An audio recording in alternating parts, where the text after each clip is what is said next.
Ladies and gentlemen, I would now my great privilege to give a very warm welcome to the Right Honourable Jacinda Ardern, Prime Minister of New Zealand, and invite her to open the 101st Royal New Zealand RSA National Council.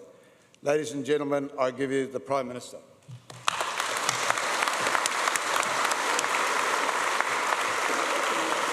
Ina manga, ina reo, rangatira mā, tēnā koutou, tēnā koutou, tēnā koutou katoa. To all authorities, all voices, to the many chiefs gathered here, greetings, greetings, greetings to everyone.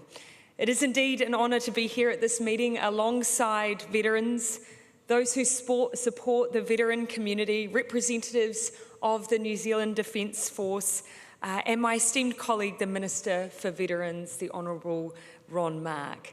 Thank you so much for the invitation to join you here today.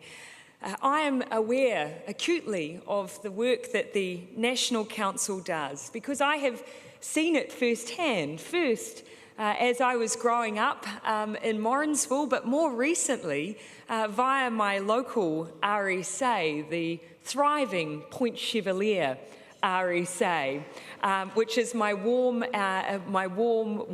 local and always offer such great hospitality. A small plug for the Point Chev RSA if you're ever in town. Like so many New Zealanders, I had family members who went away to fight for New Zealand and who came back affected by their experience. But almost everyone probably has a yarn, a story that was passed down through the generation which documents the role a family member played in war. Some have more than one story to tell, others simply have symbols and remnants, medals, papers, and maybe the odd photo. In my family, it was my grandfather, Harry. He served in the Pacific, leaving behind a wife and 3 children. I only remember my granddad talking about the war near the end of his life. Photos of his posting remain the only time in my life where I ever remember seeing him wearing shorts. But he was the one I remember because he was the one I knew, the one I met, and therefore the closest connection I have to conflict. But as with so many of the families around New Zealand, there were others, and their stories need to keep being told and retold, lest we forget, and the lessons they would have us remember in the wake of such devastating loss. There are some stories of war that we know well. We know that on the 25th of April 1915, troops began to land at what was known as Anzac Cove. My great-great-uncle William Lewis Wiltshire was one of them. He was a shepherd in the Hawke's Bay when he enlisted and became a private in the Wellington Infantry Battalion. He was wounded in the shoulder at the beginning of August 1915 as the Wellington Infantry advanced on Chunuk Bair, and a 24-hour battle ensued, which saw the battalion lose its commander. As a result of his injuries, my great-great-uncle was taken off the battlefield and eventually transferred home. He was officially discharged because of his injury in February of 1916, after serving 1 year and 40 days. I have a feeling he wouldn't have been very happy about being discharged. After the war, when papers arrived asking how he would like to receive a medal, he ticked the option offering it to him via post rather than a ceremony. He sounds just like my grandfather. His way of remembering was profound in just how quiet it was.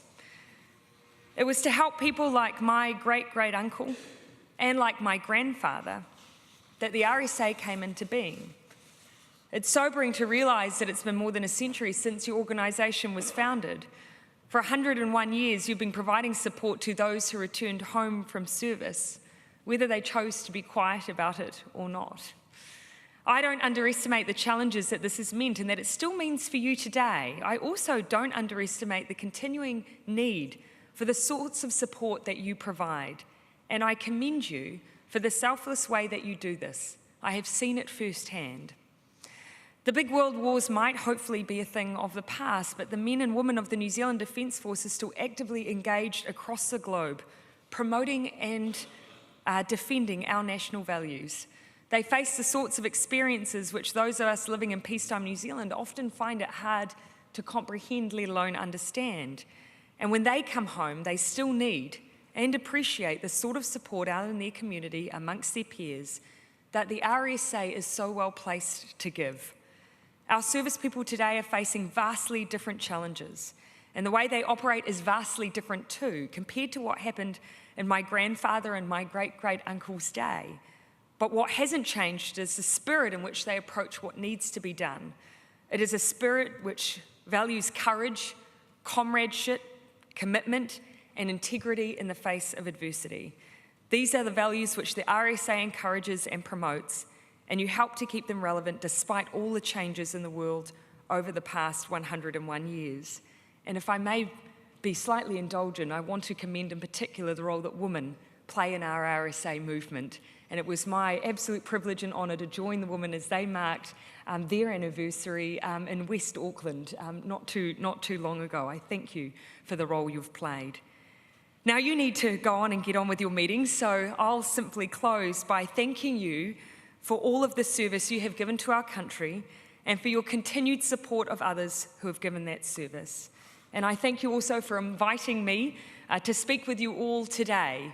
I believe this actually is my first official speech, having been now sworn in as Prime Minister of New Zealand, and I feel greatly honoured that this is the place I'm able to give that speech. I wish you the best of luck with your discussions over the next 2 days, and I look forward to a very warm, long relationship with you. Kia ora koutou katoa.